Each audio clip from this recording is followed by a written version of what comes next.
Welcome to Next Level Play Therapy, a weekly podcast dedicated to supporting the next generation of child and adolescent therapists to provide exceptional play therapy services. We'll explore all things play therapy to elevate your work with children and adolescents using the therapeutic powers of play. I'll discuss practical tips and ideas so you can provide a transformative experience for your young clients and make a real difference in their lives. So get ready to take your play therapy skills to the next level and make a lasting impact in the lives of children, adolescents, and families. Hey there, welcome to this week's episode of Next Level Play Therapy. I am trying a new thing, which is, there we go. My streaming platform lets me use Instagram, so I'm trying Instagram on this new platform. So we're going to give it a try. Hopefully all of you on Instagram are able to hear me and see me. And I am super excited this week. I really want to talk about burnout and reducing burnout in a way that we don't necessarily talk about. Reducing burnout is really not about play therapists not caring, although I think we get there because we're doing it in isolation. I think that's one of the reasons that burnout happens, because we are doing play therapy predominantly in isolation. We don't have access to support. We don't have access to support to colleagues or supervisors maybe that understand play therapy and understand what it is. So if you have tried to get support from people, your colleagues that are not, or supervisor even, that is not a play therapist, then a lot of times what happens is you end up trying to explain what play therapy is. And then that tends to not get the impact. I mean, you might get some great ideas here and there that are helpful. I've had some amazing supervisors myself, but they didn't know play therapy. And when I was working with kids, I was the only play therapist, and I didn't know what to do, and I did feel burned out. And so it wasn't until I found a community, and I found that community through a couple of colleagues with Play Therapy Academy, the Association for Play Therapy. There was one or two people in my community that I connected with, and we kind of helped each other out a lot. And then establishing a private practice where we were all play therapists. That was helpful as well because we could staff cases.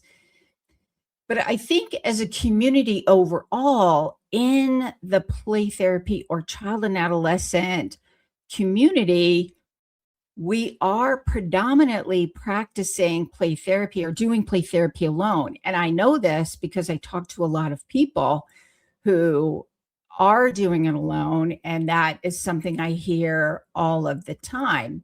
And so the other thing that we want to talk about is, is play therapy consultation or being part of a membership, is that a luxury or is it a necessity? We talked a little bit about that in last week's live stream episode, or if you're listening to the podcast, we talked a lot about that in last week's episode. This week, we're also talking about what will help to lower burnout and what does a helpful play therapy consultation or membership look like so that you're not wasting your time and feeling frustrated and really getting the support that you need. So we'll talk a little bit about that and then how being part of a community really does help. And so the first thing that I want to talk about is doing it alone.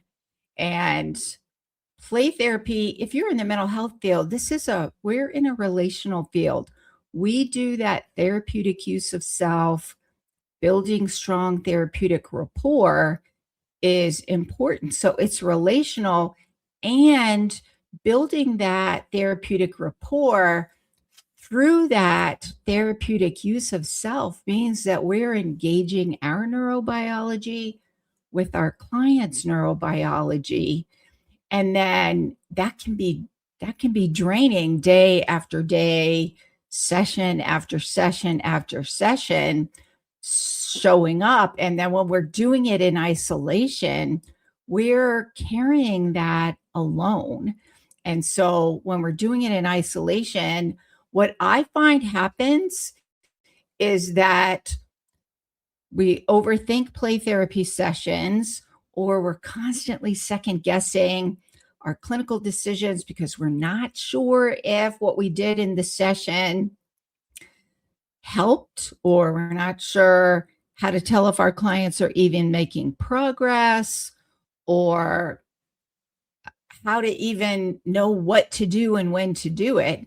And then that ends up spending a lot of time trying to figure out what to do, where to get the resources. Maybe you're pulling out books and you're reading your books, or you're searching the internet, trying to find some resources, some free resources.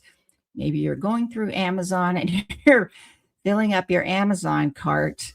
And when that happens, we end up spending a lot of our emotional and mental energy trying to figure it out on our own. And then we end up kind of running on empty. And even when we're really skilled, I find clients still know. And I think all of us at some point do get a little overwhelmed, and we're not sure what to do. I find even I sometimes get overwhelmed and I'm not sure what to do. And I've been doing this a long time.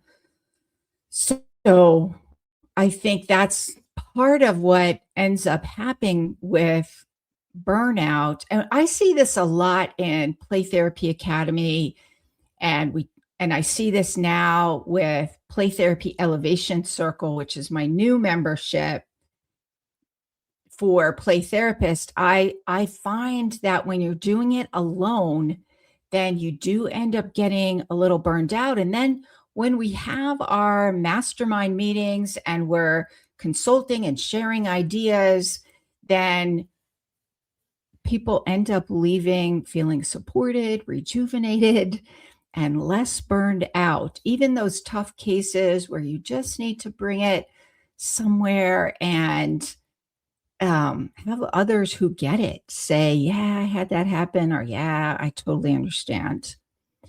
And so this is where being part of a community really does change the equation, so to speak, because you are no longer doing it alone. When you have that support, you have a place where you can go and get ideas, or share concerns, or share your own struggles.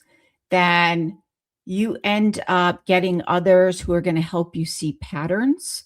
They're in Elevation Circle, in our mastermind meetings, and in Play Therapy Academy when we're doing case presentations and staffing those. We do a version of that in Elevation Circle.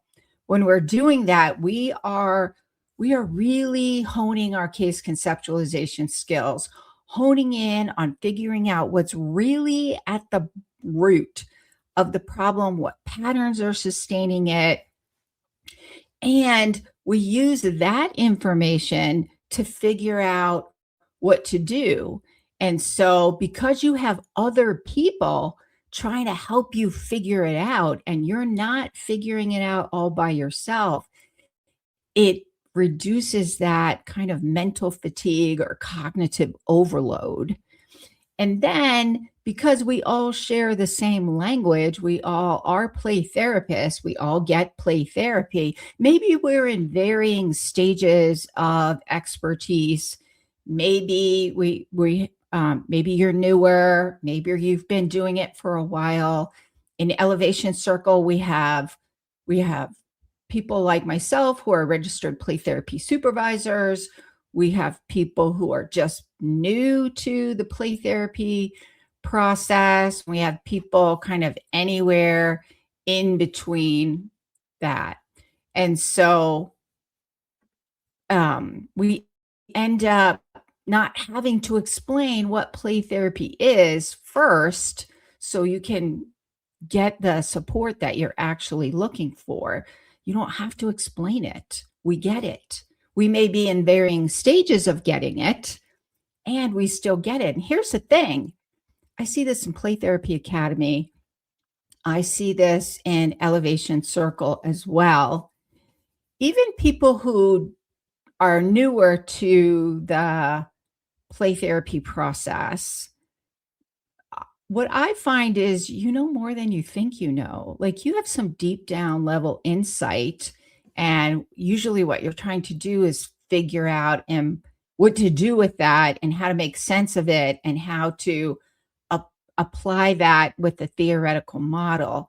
And so even I find when we are all in there together talking about things, then it really does help to get deeper impact, and it reduces burnout because we all have hard cases. Just because you're struggling doesn't mean you're a terrible play therapist.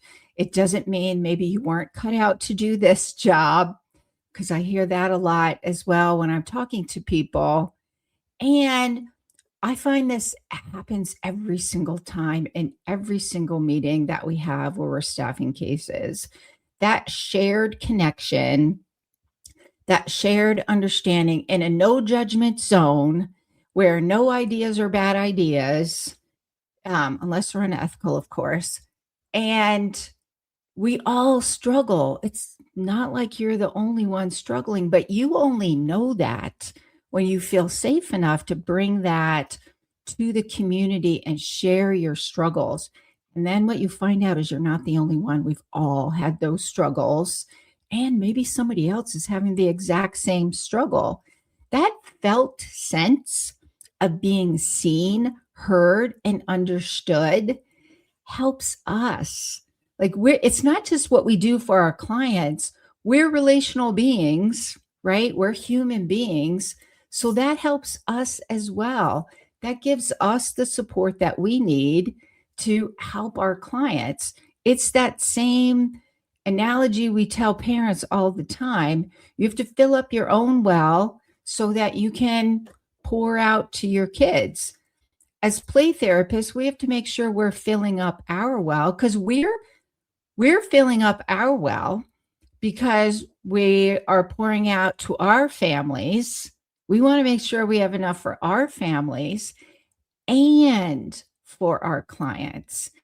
And so doing that alone is really a big task. It's emotional, it's mental, and doing it in alone is draining. So if you're feeling burned out and you're the only play therapist in your agency or in private practice, it's probably because you don't have a play therapy community where you feel safe and supported to process that. And so it does help to avoid burnout, because it does provide that sense of support, that felt sense of being seen, heard, and understood. And now you have a place where you feel like you belong. We're relational beings, varying degrees of needs for connection. And what I mean by that is some of us are more extroverted, some of us are more introverted, most of us are somewhere in between. But all of us need a sense of connection and belonging. And I think as play therapists, we need that sense of community. I remember, so if you've listened to any of my podcast episodes or watched any of my live stream episodes in the past, you probably would have heard that I used to live on the East Coast back years ago. And then we sold everything, up and moved. I got a new job. My husband got a new job. Kids went along their way doing their thing. And when I got here, I was the only play therapist I knew. To be honest, I was my family were the only people I knew. We moved here, we didn't know anyone, and started over.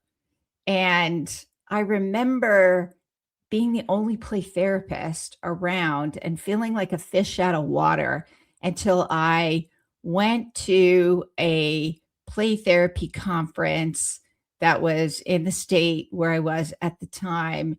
And I felt so rejuvenated connecting to my people. We had a shared language, I had a shared sense of belonging. It just really helped me feel a little more stable and grounded. That might have been a little bit because I felt like a fish out of water moving to the other side of the country.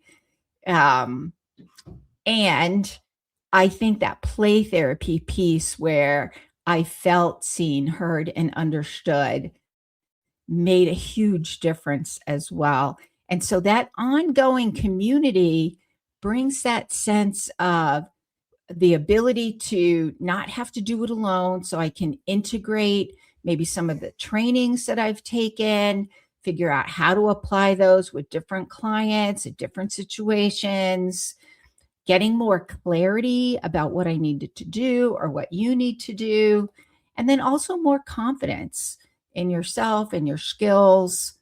And I think that makes a big difference in helping to reduce that sense of burnout and having much more impact with the clients that we serve. And so the thing is, not all play therapy consultation works.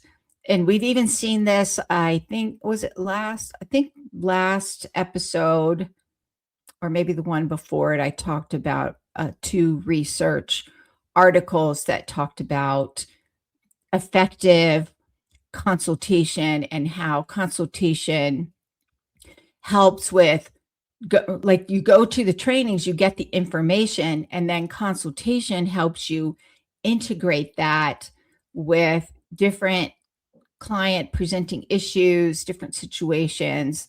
So that training, the consultation helps with that training application. And the articles talked about why some play therapy, so why some consultation is better than other consultation and what makes good consultation. And so not all consultation is effective. And I know that as well because I do talk to a lot of people and I hear that from people is that maybe they were in a membership and it didn't quite meet their needs, or they were getting consultation and they were in a consultation program and maybe it wasn't meeting their needs. And so what does what are some things that make consultation not very helpful is sometimes they're a little too big, so you feel like you disappear in there and you're kind of just one of the crowd.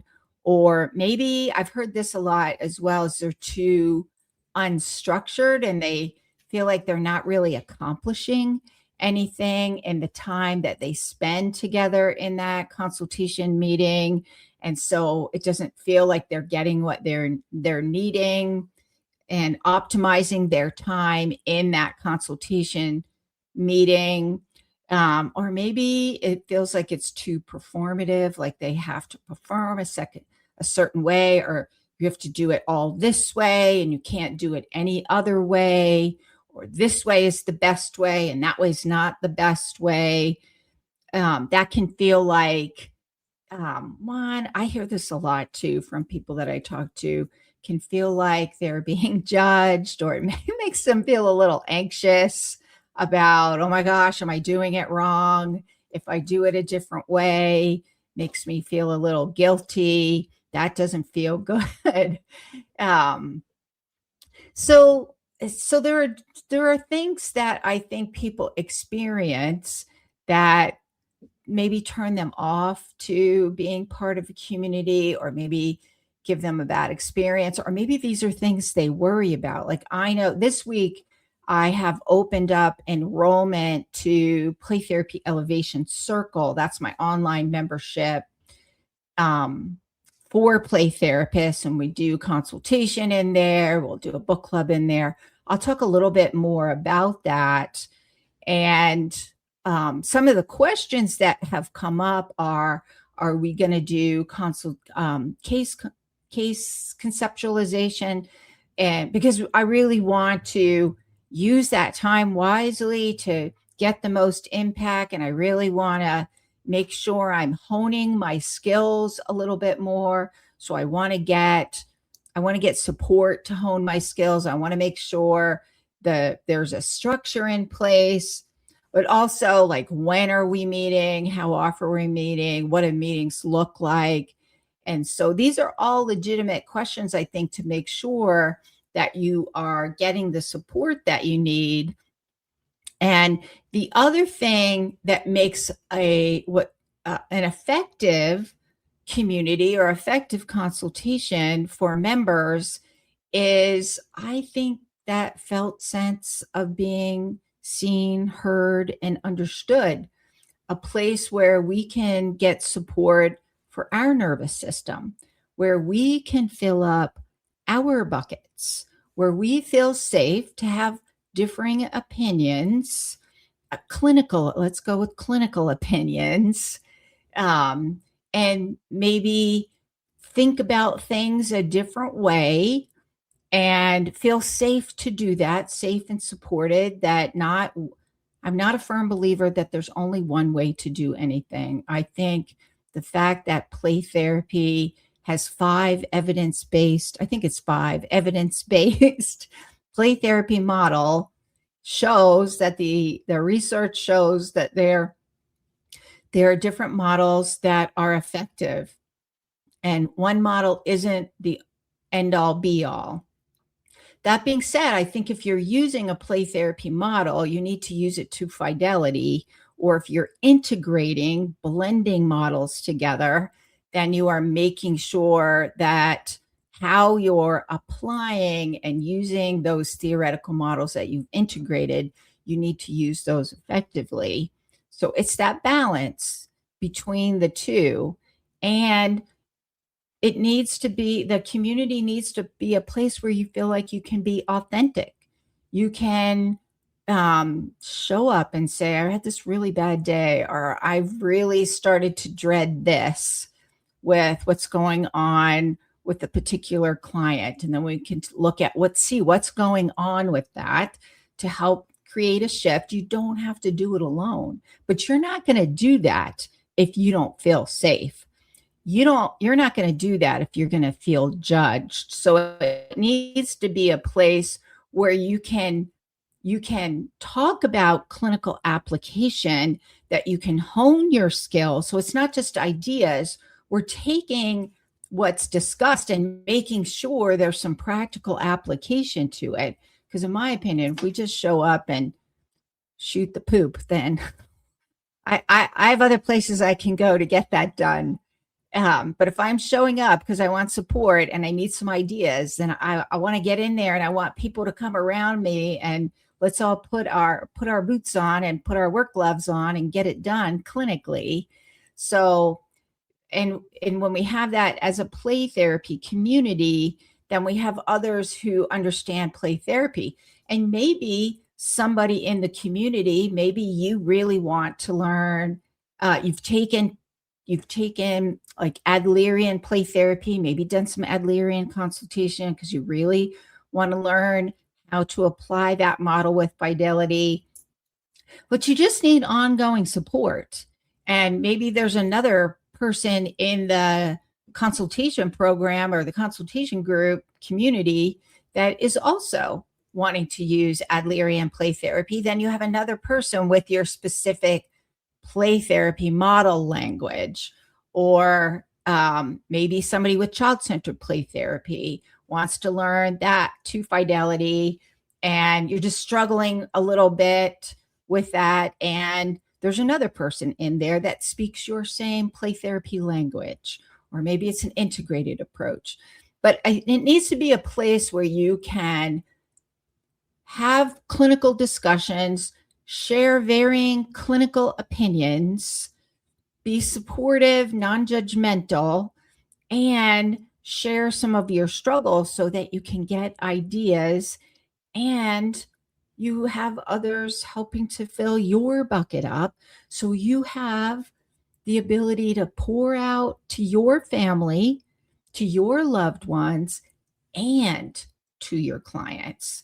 One of the things I hear play therapists say a lot, and I remember this, I remember feeling this way, is I'm a play therapist, but sometimes I feel like I give the better part of me to my clients, and I don't have much left over for my own family. And that is a heavy burden. I feel like a lot of play therapists feel this way, especially when you have young kids.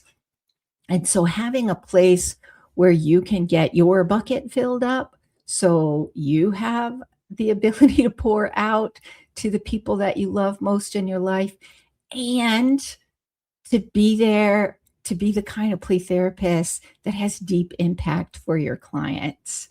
So that's a lot of what we are doing. Actually, that's what we are doing in Play Therapy Elevation Circle.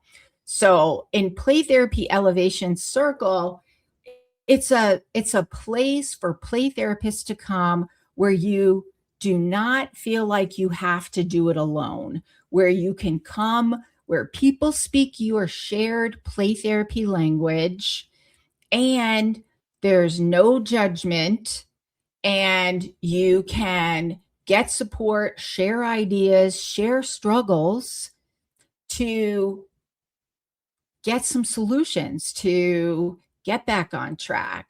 So we're not going to just go there and chit chat and share ideas and not do anything with them. To me, that's kind of useless. Like, let's get something done. That's why we're here.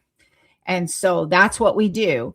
Once a month in Play Therapy Elevation Circle, we get together for a circle mastermind meeting. So a mastermind is all of our brilliant heads coming together, sharing clinical ideas and strategies, helping each other get unstuck, figuring out where we're stuck, why we're stuck, and how do I apply my clinical case conceptualization skills to hone in and then use that information to figure out what to do.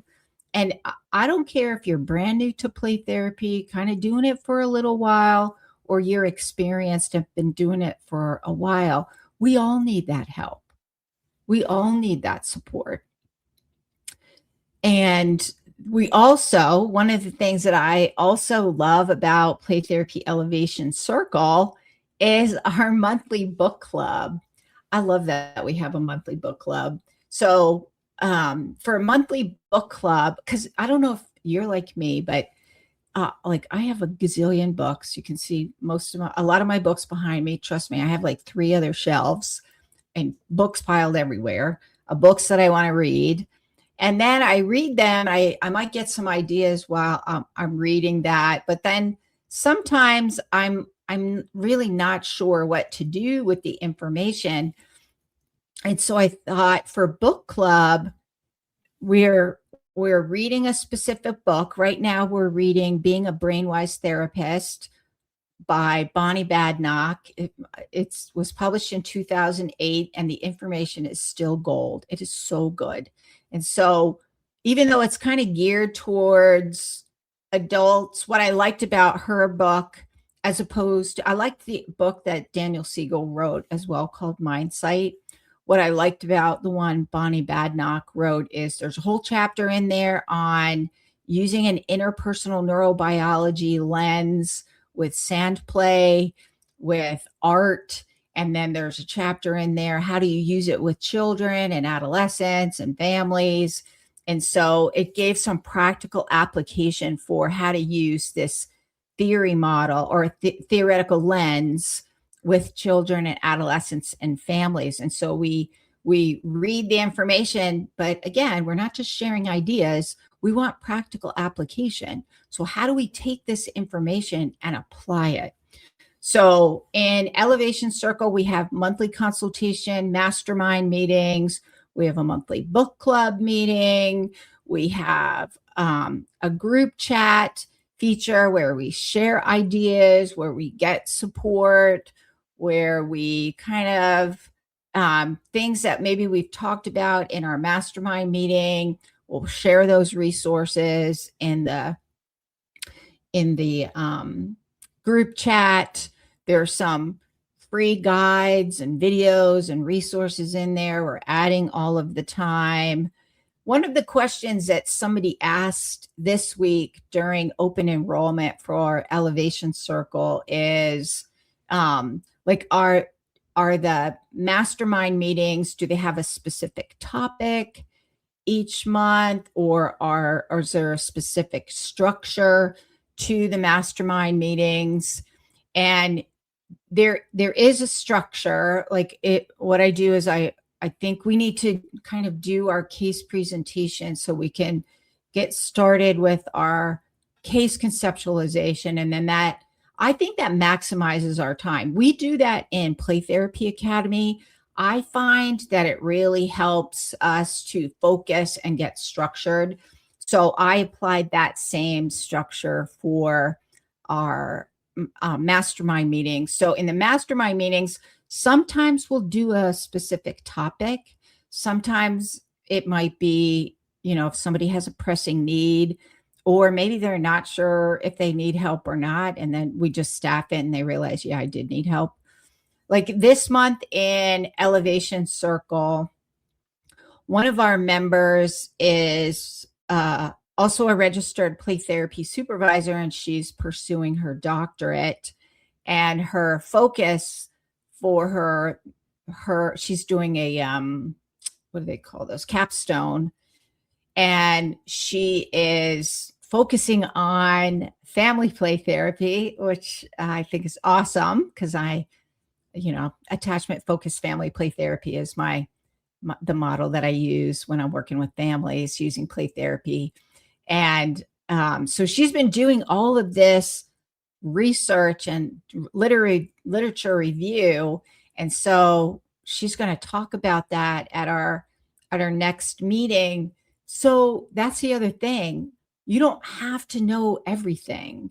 You don't have to do all the latest research. When you're in a community, because I like making sure we look at the research, when you're in a play therapy community, you have the ability, and we do this in Play Therapy Elevation Circle. What does the latest research say? What is this particular approach? What is that all about? And what's the purpose of it? We can use our mastermind meetings to get up to date on the latest research and what we're seeing in the field. And then how do we apply that with our clients? And we can also use it to staff cases. We can use the information from the research to staff our cases, but we can be flexible. It's both. It's a place where we can get the latest research, get the latest information, stay up to date on things, talk about how we're going to use that information because we want that practical application. And then also we can talk about, use that time for staffing cases. So we have the ability to be a little flexible with that based on what the community needs. Ultimately, Play Therapy Elevation Circle, I started it almost a year ago, and we've been kind of fine-tuning it, getting it off the ground. The catalyst for me starting Elevation Circle is because I saw what was really working in Play Therapy Academy, which is my kind of high level. If you really want to take a deep dive, develop your skills as a play therapist, learn how to use a play therapy model, and really develop the confidence and even, I would say, some leadership in the play therapy community, and usually people in Play Therapy Academy are wanting to pursue their registered play therapy credential. But because it's very limited, only a limited number of people could be there. It wasn't real. I couldn't really allow a lot of people in there. And what I found is not everybody needs that level of support. Not everybody wants that level of support. They might not be ready for that level of support, or maybe they don't plan on pursuing a registered play therapy credential. Maybe you're not even in the US, and you're doing play therapy and you want to make sure you're doing it with impact and confidence, and you need support to do that. Then I found that there was a bigger need. And so that's when I created Play Therapy Elevation Circle, so that it could meet the needs that I saw happening in the play therapy community, which was, we've taken the trainings, we've done the things, but now what we really need is also a place to come and take all of that information and get support for how do I integrate this into my play therapy process or my services that I'm providing. How do I get support when I'm stuck? And I went there, and it was great when I learned it there, but now I'm in a situation and I'm not quite sure how I might apply that. And so to me, that's where Elevation Circle provides some support for people who don't want to do play therapy alone anymore. And you're feeling burned out, and you're second guessing yourself, and you're wondering if you made a wrong decision with your professional goals, or maybe you're in the right field. You just really need some support to help you stay in this for the long haul, not stop doing it alone. So it's Play Therapy Elevation Circle is a place where it's a no judgment zone, and we support each other, and we discuss clinical things going on, get clinical ideas and resources, and help you stay grounded while you are doing play therapy. So if you are interested in Play Therapy Elevation Circle, membership is now open, or enrollment is now open. It's closing soon. It's closing on Saturday, January 31st. And we're only allowing 10 people because we really want to make sure to create that sense of community and get that solid foundation. We just moved over to a brand new platform that is much more aligned with what we want to accomplish in Play Therapy Elevation Circle. So we're all kind of learning the platform together and connecting and supporting each other. And so if you are tired of doing play therapy alone and you want support so that you can have less burnout, you can stay the long haul in play therapy, continually work on getting impact for your clients and honing your play therapy skills, then Play Therapy Elevation Circle enrollment is now open. So you're going to want to hop over to my website at rhplaytherapytraining.com. We'll also put some links in the comments, so you can also check out the links in the comments, or feel free to message me. We will send the link to you. Or if you have questions, just message me. Hop over to my website at rhplaytherapytraining.com. Play Therapy Elevation Circle is now open for enrollment. It's closing Saturday, January 31st. And I will see you inside. Bye for now. Thank you for joining me on this episode of Next Level Play Therapy. I hope you found the discussion valuable and gained new insights and ideas to support your work helping children, adolescents, and families heal. If you enjoyed this episode, be sure to subscribe to the podcast and leave a review. Your feedback helps to improve and reach more people who can benefit from this information.